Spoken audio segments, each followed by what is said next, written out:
中国有影出头了了，即阵奥步甚至是上准台湾的少年人，因伫咧2016年就推出经营计划。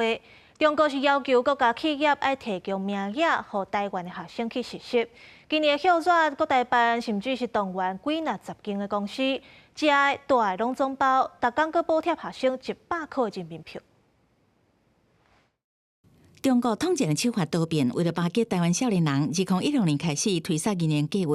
今年，阁由中国各代办动员10间中国各家企业，提供274个大学生暑期实习机会。除了食大全包，每人每工补贴100块人民币。有别于过往，不只是吃喝玩乐交流，还砸钱吸引台湾青年赴中国实习，提醒年轻人要停看听。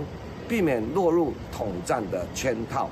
每天都怕人家统战我们也可以统战他们。大陆年轻人如果来台湾，看到台湾自由、开放、民主、进步、言论自由，大陆年轻人我们也可以统战他们啊！我们要有信心啊！根据了解，经营计划是由各代办下令，只是爱重点城市的国有企业提供名额，予台湾的学生实习。 全国学校工会理事长吴中春伊讲，进前几年确实有听过经营计划，不过这阵两方关系紧张，学术交流差不多中断，基本上未有学校协助宣传学生去中国实习。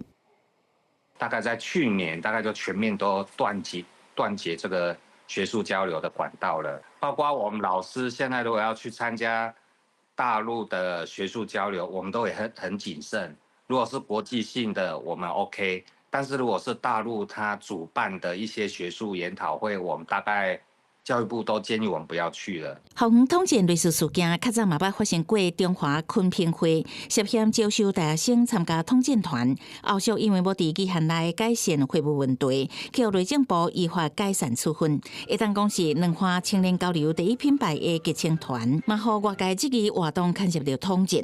内政部甲教育部拢伫查，这个会的相关活动敢有违反两岸条例？记者采访报道。